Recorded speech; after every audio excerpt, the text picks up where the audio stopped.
Throughout the history of Formula One, the sport has been marred by a series of scandals that have shaken teams to their core and altered the very fabric of racing. From controversial rule changes to hefty penalties, these incidents have led to bans for key figures and even grounded teams for entire seasons. Think Crashgate in 2008, the infamous events at Suzuka in 1990, and more recently, the drama surrounding Ferrari in 2019 and Red Bull in 2021.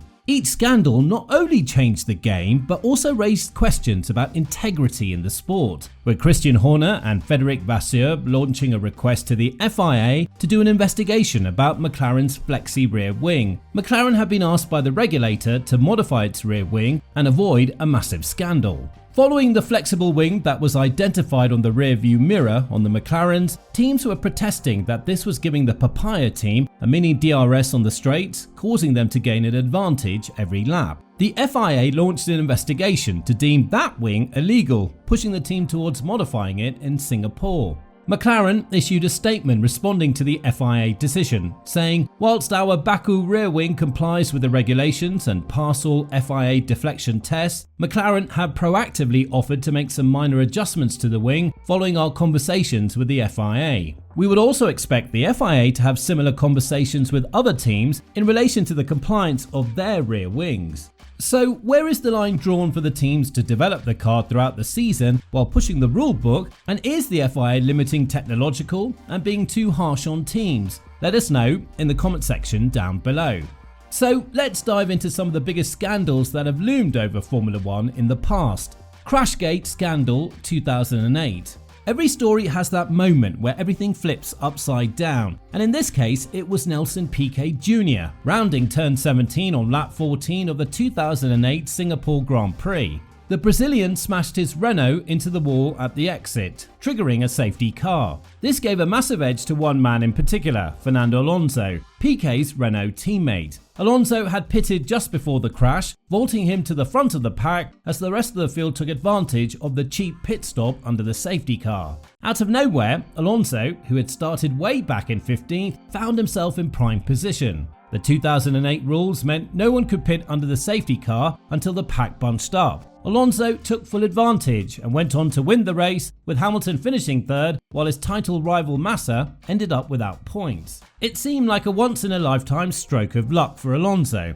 or so everyone thought. At first, Alonso's sudden good fortune was taken at face value, and Piquet stayed with Renault for the 2009 season despite a poor run of results. But after going scoreless in the first 10 races of 2009, Piquet was dropped, with test driver Romain Grosjean taking his seat. Then Piquet dropped a bombshell. The split with Renault wasn't quiet or clean. In early August, right after his departure was announced, Piquet went to the FIA, claiming the team had ordered him to crash intentionally to hand Alonso that pit stop advantage. By early September, the FIA had charged the team. Renault responded by threatening legal action against Piquet, accusing him of trying to blackmail them into keeping his seat for the season. However, just a few days later, Renault backed down, choosing not to contest the charges. Flavio Briatore, the team's managing director, and Pat Symonds, the engineering director, both left Renault immediately. Briatore was handed a lifetime ban from FIA-sanctioned events, while Symonds, who admitted his part, expressed regret, receiving a 5-year ban.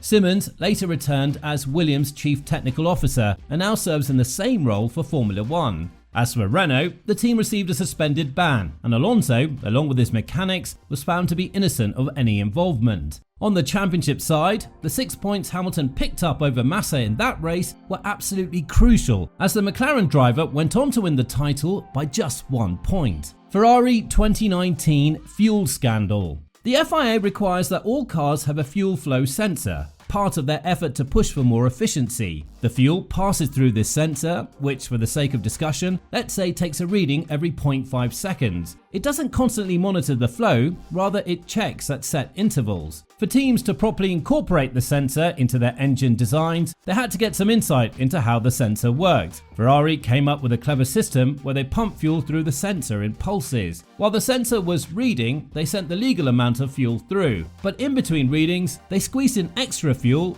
and more fuel means more power. Now, here's the catch. Why didn't Ferrari get punished? Well, from what I gathered, Ferrari wasn't technically breaking the rules. The rules said fuel had to pass through the sensor, but there was nothing about controlling the flow upstream of the sensor. The FIA suspected Ferrari was up to something, but couldn't pin down exactly how they were doing it. Once they figured it out, they realized Ferrari wasn't breaking the rules per se, though it was definitely against the spirit of the rule. So they struck a deal. The FIA asked Ferrari to come clean about their methods, and in exchange, there would be little or no punishment. As a result, the FIA added a second fuel flow sensor alongside the first. While you might be able to trick the first sensor, you can't fool the second one. Take this with a grain of salt though. This is just based information available online, nothing from official sources, but some of it comes from pretty reliable insiders. And one more thing. The second sensor, the teams don't know when it takes readings. It's purely for FIA use and doesn't control any part of the car. Without knowing when it's recording, teams can't game the system.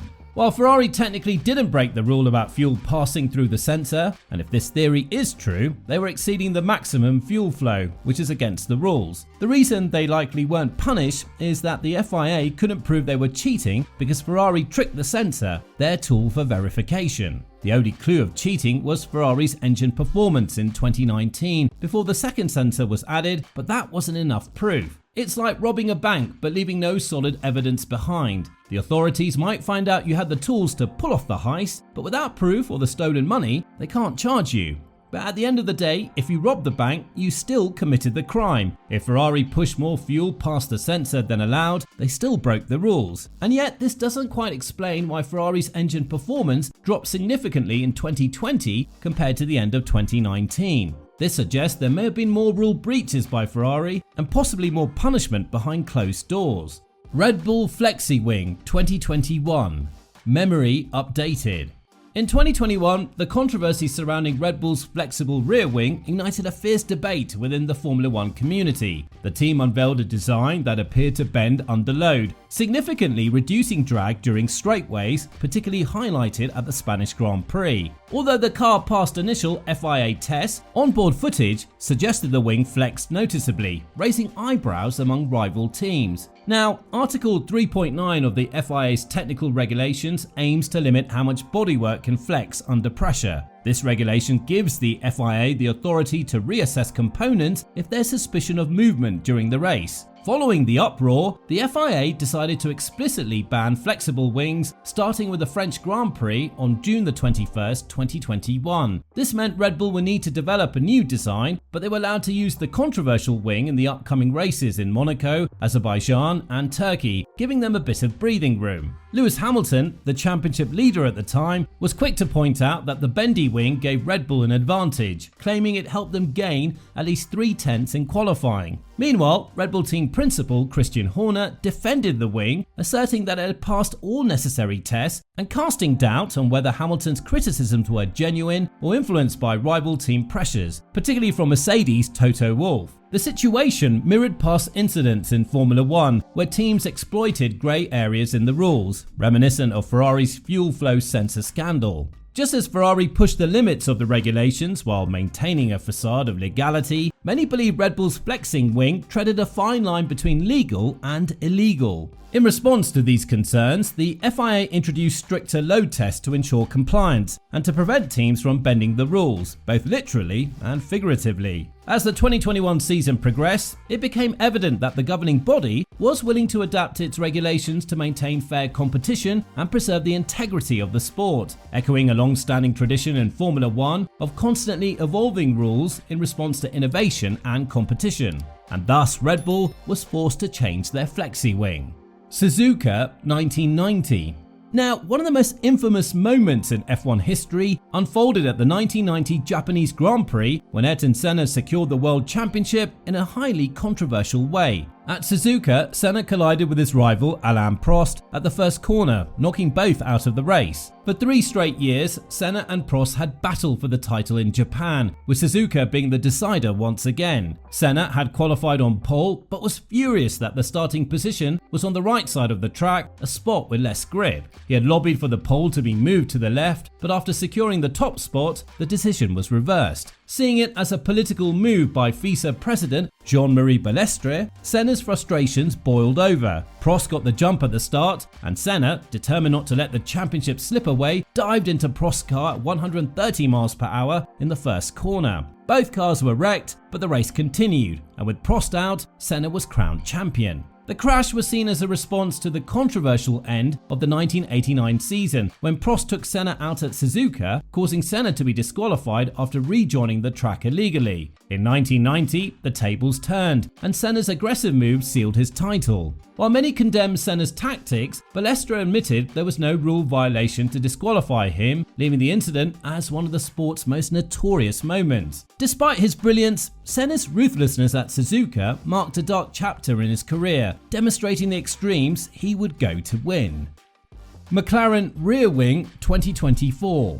After the Azerbaijan Grand Prix in 2024, a controversy erupted around McLaren's rear wing, which some rivals claimed it functioned like a mini DRS due to its ability to flex under pressure. This wing reportedly opened up slightly at high speeds, creating a gap between its main plane and the flap, which reduced drag and enhanced straight-line speed. The incident sparked fierce debate among competitors, particularly Red Bull and Ferrari, who raised questions about its legality. Sergio Perez from Red Bull labelled the wing illegal, while Ferrari's Charles Leclerc called it controversial to say the least. However, the FIA quickly stated that McLaren's rear wing passed all necessary flexibility tests and complied with the regulations. An FIA spokesperson noted they were reviewing data and any additional evidence from the Baku GP to consider potential future measures, demonstrating their vigilance in monitoring such aerodynamic innovations. Now, F1 regulations stipulate that aerodynamic components must be rigidly secured and immobile, yet the footage from Baku showed the McLaren wing flexing at the front corners as speed increased, drawing scrutiny. When DRS is activated, the wing's flap lifts, allowing for enhanced speed, which some teams suspected was pushing the boundaries of what's considered acceptable flexibility.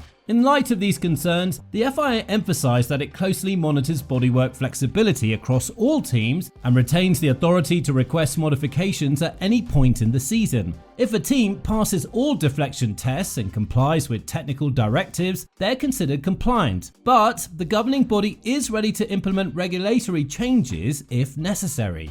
So, what are your thoughts? Drop them down in the comment section below.